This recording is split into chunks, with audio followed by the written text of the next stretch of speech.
Welcome to Learning to Glow, a show about wellness, skin health, and self-development. I'm your host, Jess. I'm a mom, entrepreneur, and skincare expert. I'm so excited to share tips on how to achieve healthy skin and bring amazing guests in the field of health, fitness, aging gracefully, and personal growth.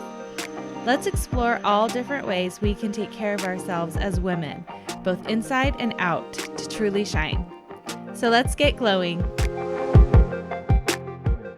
Hi, everyone. Welcome to the show today. I have a great episode for you. Katie Kirklin, who is a registered nurse who has turned into a functional nutrition counselor to talk about women's health through a root cause lens. She shares how she helps women look beyond symptoms and understand what may be happening underneath the surface. This conversation covers so many things, but we cover functional nutrition for women, blood sugar balance, digestion, healthy bowel movements, so much. Sleep, stress, hormones, all of the good stuff that we want to know more about. And I love that she talked about weight loss resistance in all ages, but as we also talk about specifically in perimenopause. So she breaks down three foundational areas that she comes back to with almost every client, and really great takeaways for these areas and how to support them. So really great tips also for moms and parents who have busy lives and families and need some help in the kitchen. So really great tips and takeaways on this episode. I love all of the practical tips that she left us with, and something to think about. If something feels off in your body and you want to better understand it, what is the body trying to communicate with us? This is an episode that you'll not want to miss. So thank you, Katie, for sharing all this great information. You can check her out by going to my show notes, and the links are there. Enjoy this episode. Hello, everyone. Welcome to our show today. We have Katie. Welcome to our podcast. Hi, Jess. Thank you so much for having me. I would love if you could tell us a little bit about yourself and what you do before we get into our topic for today. Yeah. Well, my background is nursing. I'm a registered nurse, but I have shifted away from the bedside, and I now work as a functional nutrition counselor. So I work with mostly women one-on-one through diet and lifestyle changes. And essentially, what functional nutrition is, I love to describe it using the metaphor of a tree. If someone is experiencing signs, symptoms, or a diagnosis of any sort, those are branches of a tree. And the work that I do is at the root and soil level. So we're really working from a foundational level rather than just targeting those symptoms. Yeah, I think that is something that we have talked about on the podcast as far as like the frustration of a lot of women that I talk to, and myself. I've been on a health journey for a long time. And it's like, okay, I have these symptoms, and we've been given like Band-Aids to fix those symptoms. And then, but I'm always like, but why? Like, why are we having these issues in the first place? What's the foundational reason why we're in this position in the first place? I'd love to start there today, because I think, finding that root cause can be terribly tricky. And especially if you're going kind of the mainstream route, right? Like it's really tricky. It's really frustrating. So I'm sure when somebody finds you, they're like, okay, I've tried things, nothing's working, and I need to figure out why this is happening. So maybe you could start with that. Somebody's coming to you with symptoms. Where do you start with them to figure out why are they having these symptoms? Not just like, here's what you can do to minimize the symptoms. Yeah, absolutely. The biggest thing to be practicing functionally is that we're taking a step back, and I'm really getting to know a person, their whole story. So not just the symptoms they're presenting with today, but everything from how their birth. Because we know even before their birth, we know that in the field of epigenetics, which is the study of how our genes are influenced by our environment, and so many other factors, we know that, even before we were born, like our mother's health influenced our genes. So our whole story, the way that I address someone's symptoms, for me to be really practicing functionally and really looking at all the potential root causes, I have to be looking at them as a whole person, not just looking in a silo. Um, so yeah, doing a really in-depth intake on someone, starting with their birth and also looking at their family history too. So considering the genes, um, and then learning their story, any potential traumas they may have experienced over the years that could be influencing their health, any medications they've been on over the years, surgeries maybe they've had, big life events, big moves, job changes, things like that. Those all are parts of their story and so important to consider. So, yeah, that's really where I start. And then once I've gathered that really in depth history, I also want to see what's going on today and what does your day to day look like. In functional nutrition, we think of this as a branch of functional medicine. And in functional nutrition, we're really getting into the weeds with someone. So I'm looking at what does their day to day look like? What are they eating for breakfast every day? What are they having for snacks? Are they pooping daily? What does their poop look like? Mm-hmm. What does their sleep look like? What are their habits? What are their routines? How much sunlight are they getting? So really just considering the whole person and getting to know them really well. Yeah, which doesn't happen in a lot of settings, especially going that far back. And I've heard that too. It's so interesting. The more I do this podcast, the more I realize it's not just like, okay, it's diet and exercise. It's Yeah. so much more than that. And I think that's, Mhm. that's probably why I've had the issues that I've had in my life. But I would love to know, what are some of the most common symptoms that people are coming to you with? What are they desperate to fix? Yeah. I would say like energy crashes, I Mm-hmm. see a lot. So women experiencing energy crashes, weight loss resistance is a big one where people are doing, they feel like they're doing all the right things, but they just cannot lose those last like 10 pounds. So those are really big. Anxiety, mental health symptoms, Mm-hmm. so common. And just high stress, Yeah. feeling like they don't have the capacity to deal with the stress that they have every day. But I also see a lot of skin issues too. Eczema is a big one. Yeah, I would say I'm sure I'm missing some. Also, actually, another huge one is GI symptoms. Okay. So acid reflux, bloating, gas, and then another one also is PMS or symptoms of perimenopause and menopause. Okay. So Yeah. when you're talking about, I want to talk more about the functional nutrition. Yeah. And what are some things, if somebody's coming to you, where do you start? Is it nutrition? And do you start with, okay, this is something that you need to add in? You also talk about the quality of our food and how that impacts our health. So maybe you can talk to us a little bit about that. Yeah, yeah. Where I start varies a little bit with each person. Um, so I might not necessarily start with nutrition with everyone. There's these three foundations that I have to address with everyone, and it's sleep, poop, and blood sugar balance. Mm. So if one of those is not locked in, I'm absolutely going to be starting there. So if I'm getting to know someone and I find out they're only sleeping 5 hours a night, I might be starting with sleep, really prioritizing that. And part of what I'm going to do to support sleep is looking at their nutrition, because we often see sleep, maybe they're in bed for 8 hours, but they're only Mhm. sleeping for 5. So I might be considering blood sugar balance, which is one of those three non-negotiables, I call it. So looking at blood sugar balance and how that is impacting sleep too.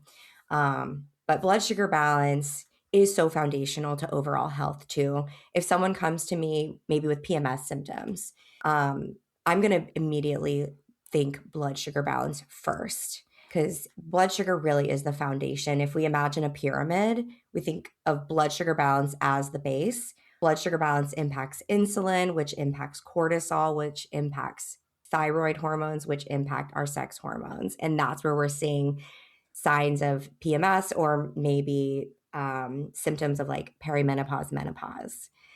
So, really just sticking to the foundation. Because if we just go straight to what can we do to fix the sex hormone issue, we're missing it's not going to work because we're not working from a solid foundation. Um, yeah, and then also looking at their poop. Are they pooping daily? Poop is our number one form of detox.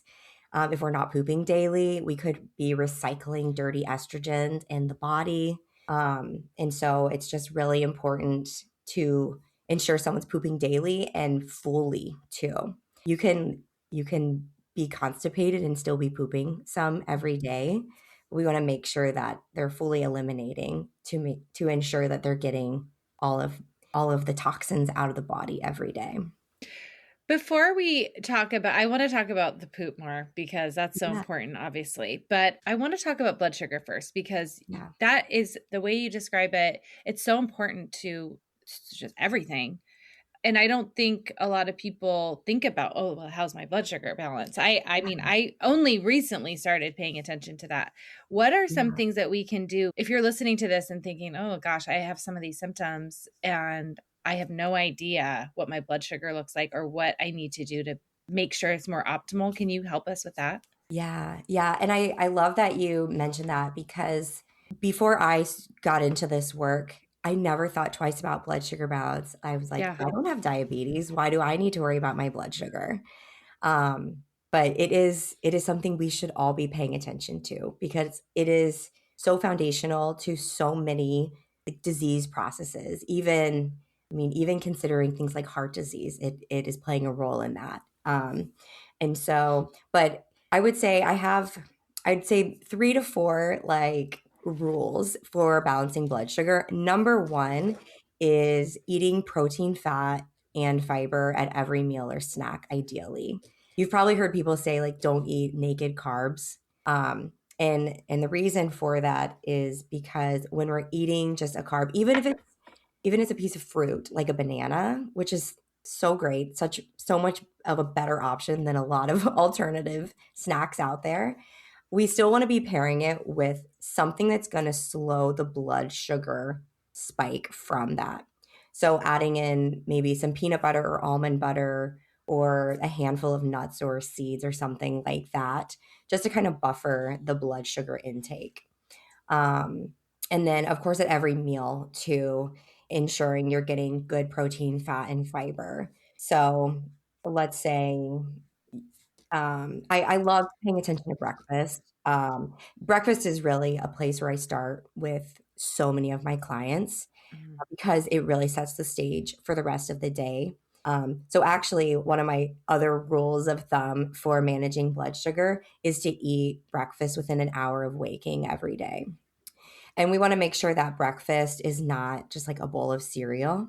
We want it to be something rich in protein, fat, and fiber. So that could look like eggs, avocado, and some berries, or it could be like a chia pudding with some berries or nuts on it.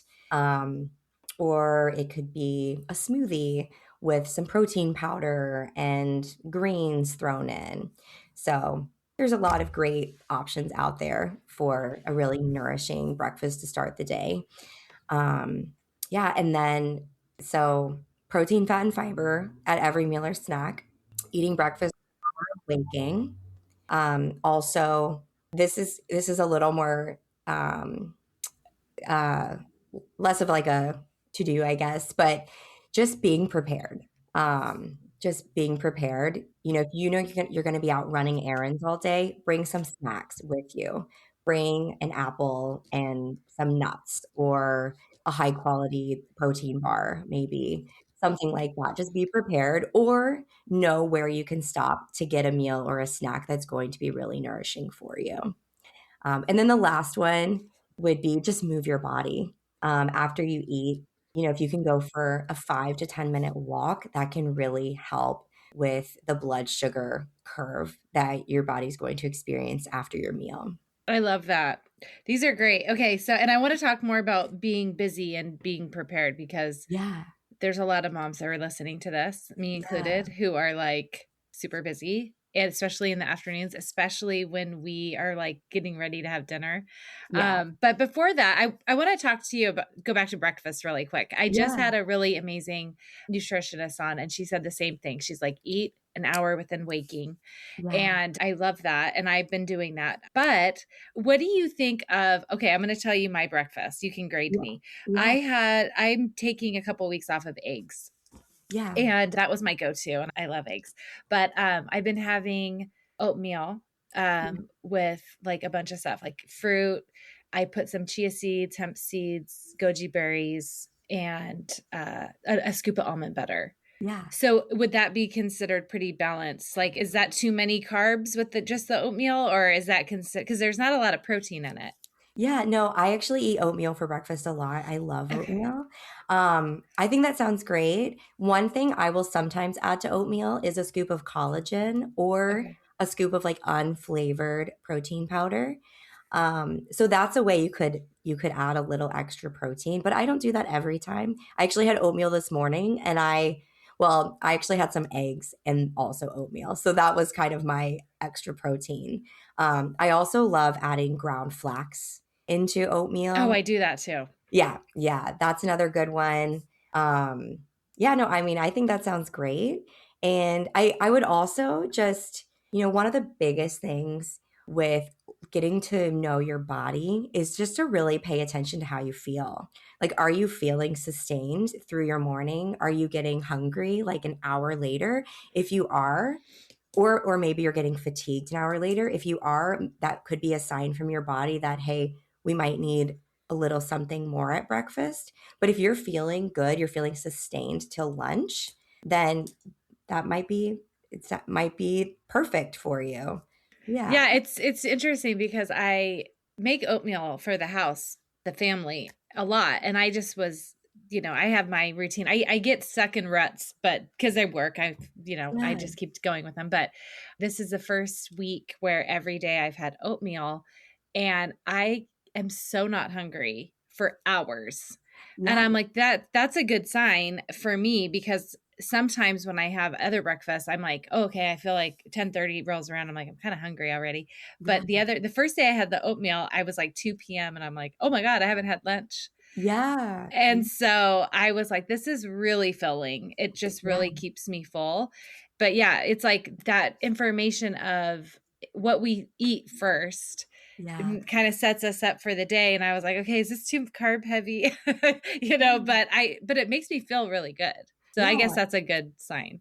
Yeah, absolutely.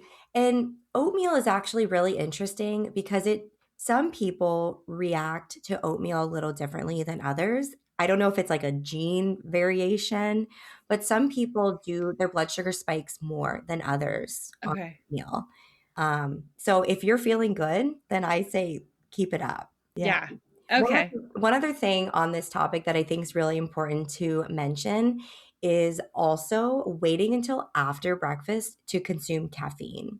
So if you drink coffee, I'm a matcha drinker, but if you drink whatever caffeine, if you consume caffeine, drink it after you've eaten because if you drink it before, it can cause cortisol to spike especially if someone is experiencing a lot of stress or maybe they're an athlete and working out is a stress on the body and sometimes the body can't differentiate the kind of stress we're experiencing, and so just to help keep cortisol levels as balanced as possible, waiting until after breakfast to consume caffeine is ideal. Yeah, I've heard that. And I think one thing that I had started doing, and tell me your opinion on this, because Yeah. I will put a protein powder in my coffee Yeah. and that's the first thing I have. But I'm like, is that, is that bad? Because I'm not eating food, but there is calories in my protein powder and it's Yeah. 30 grams of protein. So what do you think about people who do that? Yeah, I mean, once again, if you feel like it's working for you, if you feel like your energy levels are stable, then I would say there's no one size fits all solution ever. Yeah. Yeah. And so if you feel like it's working for you, then I'd say keep it up. Okay. I have friends who do this too, and I think and then, some people will eat really close to that too Yeah. or whatnot, but I think if you're one of those people who, like me, I like to have my coffee, like, sooner than later. Yeah. It's Yeah. good to have there's something in there that's not just coffee. Yeah. I wanna talk about poop because that's something Yeah. that we mentioned.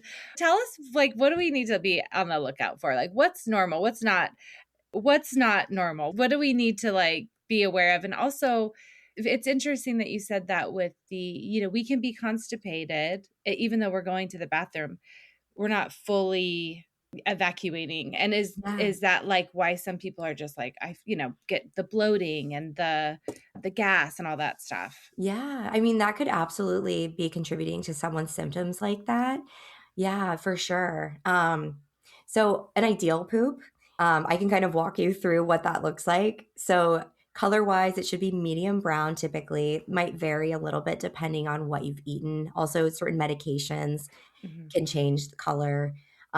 It should be soft and formed like a soft serve ice cream ish, not too hard, not too loose. It should pass in one or a few smaller pieces. Um, I use the Bristol stool chart, which Mhm. grades poop consistency. So it should be right in the middle, a 3 to a 4. One is constipation, where it's like pellets, and 7 is severe diarrhea. So we want to be right in the middle there. Um, and then it should be fully digested.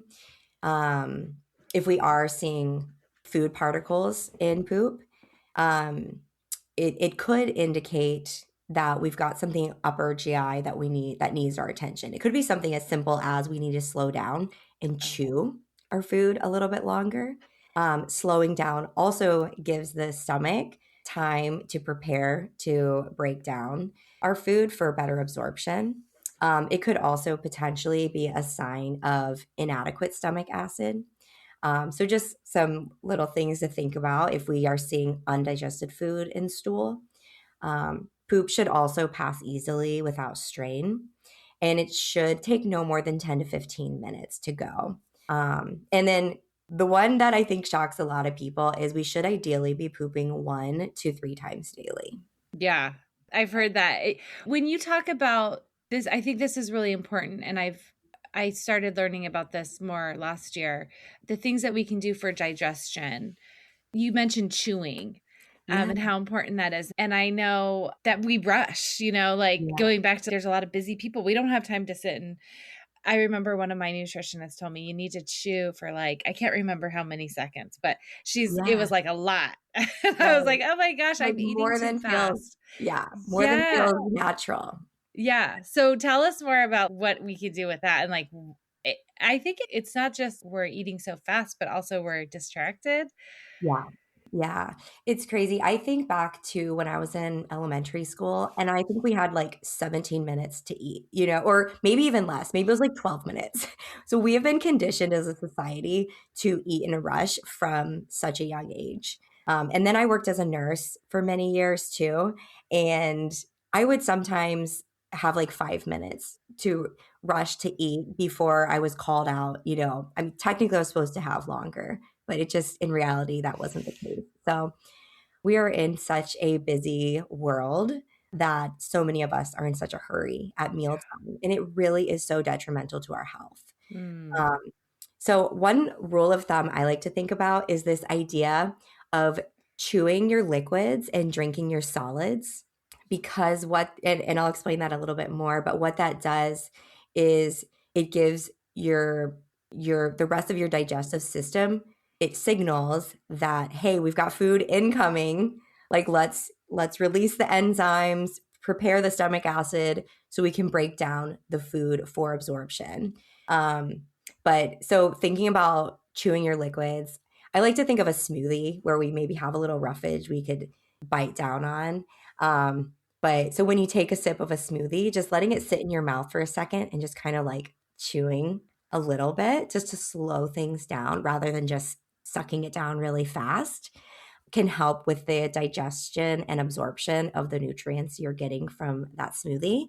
And then the idea of drinking your solids, imagine you have a bite of chicken. So you want to chew it down until it becomes a liquid in your mouth. And how often are we just like taking 3 bites and swallowing and rushing. So when we don't do the work up at the mouth, we're putting more strain on the rest of the system to try to break down those nutrients. And so that can lead to GI symptoms. You know, if our stomach has to work harder to break down our food, the food's going to be sitting there longer, and that could contribute to a symptom like acid reflux potentially, because the stomach is just having to work harder. Okay. Yeah, that's really interesting. I just went on a yoga retreat and we were talking about the conversation of drinking liquids while you eat. Yeah. And some people are like, and me included, I've heard you're not supposed to drink while you eat. It's like Yeah. before or after. Is that a thing? Yeah, I would say to some degree. Okay. Um, I like having sips of water while I eat, and actually, a little bit of lemon water before eating can be really Mm. beneficial because adding that acid into your stomach. So, lemon water or a little bit of water with apple cider vinegar. Some people will use bitters, like herbal bitters, Hmm. prior to a meal too, just to prime the stomach acid, increase the stomach acid so it can break down the food better. Um, but yeah, I would say avoiding large quantities of liquid while Yeah. eating would be better because you don't want to dilute the stomach acid too much. Yeah, I think, and that was like an old diet thing. Like you drink a huge glass of water before you eat, so you aren't eating as much. Yeah. Yeah. And then you're probably having all these GI symptoms because my background, like part of my story is weight loss diet culture from a very young age. And so Hmm. I feel like I am familiar with all those horrible tips and tricks that left me feeling horrible. Yeah, me too. And I'm sure a lot of people listening, we've been through the ringer with the bad advice. So, I'd love to talk more about. You gave us a couple. You gave us one tip about being prepared, Yeah. and I would. It's funny that we're having this conversation now this week because I have a son in baseball, Yeah. and every single day this week, he's had a game, and Yeah. it's been like, get off work, go to the fields, figure out how I'm going to prepare a meal that's healthy. Yeah. Because I also started the anti-inflammatory diet. Yeah. And you can't just eat at the snack bar if you're on the Right. anti-inflammatory diet. Yeah. And so basically, it's been one of those weeks where it's stressful because I don't want to go through a drive-through. I want to have food. I Yeah. went to the grocery store. I want to make that food. I want to figure out how I can do it. I want to feed Yeah. my family and myself healthy meals. But I'm on the go so much. So I'd Yeah. love any tips. And I know a lot of moms listening are in the same boat. Yeah. Yeah. I would say one of the biggest things is trying to squeeze into your week at some point a little meal prep time. Yeah. But I'm a big fan of ingredient prep. You know, we don't need big recipes, nothing fancy. Let's keep it simple. You know, prep some protein, prep some veggie, prep, um, have some maybe fruit washed, things like that, that you can easily throw into containers to take with you. Um, so single ingredient prepping is huge. Um, and then I also love the idea of, we're not striving for perfection, but really having one thing in your day that's just an anchor for your meals. And I think breakfast can really be an anchor. And it can make the rest of the day, like decision making, easier. So maybe if you really nail breakfast, but you don't quite nail dinner, like that's okay. And it's okay if you do occasionally have to pick up carry out somewhere. But if you've set the stage with a great breakfast and you're feeling good, there's a good chance you're going to make a better decision about what you decide to get for carry out. I'm a big fan of having a couple carry out options that I know are going to be like good enough. Um, so there's a place I live in Cincinnati, and there's a local place here called Curito, and they do bowls of all sorts. So you can do like salad bowls, rice bowls, quinoa, just a total variety. And that's something that is a go-to for us. So having something like that and giving yourself permission, sometimes like it's okay to not prep 100% of your meals. Um, but Yeah, and then also thinking about how you can stretch meal. So I love using dinner for lunch the next day. Mhm. Um, Maybe, if you had some chicken and broccoli and sweet potatoes for dinner the night before, maybe the next day, have some quinoa or rice prepared and have some greens on hand too. And then you can turn that into a bowl easily. Or you can throw it into a bowl to take on the go with you too. I think also with the idea of single ingredient prepping is having your pantry well stocked with these ingredients that can go into a bowl. So I like to have lots of different nuts and seeds always in my pantry because if even if we're low on food, I can usually throw together a bowl of some sort with what I have in my pantry.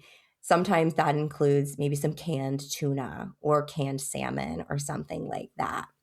Um, and then also, frozen food is so good. What's great about frozen food is that it's frozen at peak ripeness. So it's often actually going to be richer in nutrients than what you get fresh, which I think is a really fun fact because I think for many years I thought, oh, fresh is like the gold standard. And I'm not hating on fresh. I buy lots of fresh food, but but don't feel bad if you are reaching for frozen food constantly because that can be just a great staple for when you aren't able to make it to the grocery store. Yeah, I think that's so important to mention because I think it does have a bad rap, like frozen, because it's like in the frozen food section, but it is such a good I love having frozen things because then I can just always know that no matter what, if I haven't been to the store, I still can serve some type of vegetable. I Yeah, love my favorite is I do frozen spinach. I saute spinach. yeah, I make like a healthier version of my grandmother's spinach pie. yeah, And that's like a favorite in our house, and it's like I always keep that, frozen spinach, so it's like yeah, there for me. I love a bowl too. Bowls are like my go-to. I have it's like a different flavor, but the base is always potatoes or rice and a meat and some fun sauce or something. yeah, It's like yeah, it's a really easy, but it tastes really good. It's yeah. really filling too. Yeah, and you can mix up the flavor so easily from week to week or day to day just by keeping some good, like a good variety of sauces. One of my favorite sauces is coconut aminos. I love Mm. putting that on a bowl, and then I keep different oils like olive oil, avocado oil, coconut oil. So keeping those on hand, and and then different types of vinegars too. And different combination of those oils and vinegars can create a little variety of flavor. Yum. I know. And it's easy. I think I love the ingredient prep idea because it just makes it like when you go into the fridge and you're like, okay, I have 15 minutes to get dinner on the table, but I have Yeah. already baked my potatoes. Yeah. So that's going to be easy to heat up. And, it's just like it cuts the time in half that you would normally take. So we're coming up towards like time, but, and I know this is like such a big topic to ask at this point, Yeah. but you mentioned, I mean, obviously sleep is so important. We could do a whole hour on sleep, but Yeah. give us some tips because this is a big issue. A lot of women have problems with their sleep. Maybe you could just give us a couple tips to start small. If that is you, if you're listening and you're like, my sleep is crap, I cannot have my quality is terrible. Maybe you can give us a pointer. Yeah. Yeah. A lot of times improving sleep quality can come down to just some basic changes that can be really Mhm. simple. So things like making sure your room is pitch black, or wearing an eye mask because light coming into your eyes, even if your eyes are closed, can impact your sleep quality. Also, considering screen time before bed. If you absolutely can't avoid being on your phone or being in front of a screen, you can wear blue light blocking glasses. Because when we're getting that blue light from the TV or from our phone or computer, it is tricking our brain into thinking that it's daytime. And that Yeah. can really impact sleep quality. Um, and also just thinking of your bedroom as a sanctuary and, avoiding the TV in the bedroom or avoiding work in the bedroom. Um, can also really help improve sleep quality. And then one other thing that probably a lot of us don't think about is getting light outdoor sunlight first thing in the morning within an hour of waking. So maybe taking your breakfast outside if if the weather permits, but even if it's cold and overcast, still getting outside and getting that light into your actual eyes. So don't wear sunglasses, but getting that light into your eyes helps set your circadian rhythm and can help improve your sleep quality. Oh, those are great. That's awesome. I know, because sometimes it's like, we're not sleeping, but then you look at those basic things and it's like, guilty. Yeah. I'm guilty of not doing these things. So thank you so much for coming on. Please, can you share how people can find you if they want to work with you or learn more about you? Yeah. I'm on Instagram at Katie Kirklin Nutrition. And also they can find me at my website, katiekirklin.com. And it's Kirklin, Kirklin. I'm also on LinkedIn, on all the socials. So yeah, and thank you so much for having me. I've really enjoyed this conversation. This has been awesome. I'm going to link everything for people so it's super easy. Go follow Katie, and thank you. Thank you so much for coming. Yeah, thank you. Thank you for listening to this week's episode. Please subscribe and review so we can reach more people who want to learn to glow alongside us. See you next time.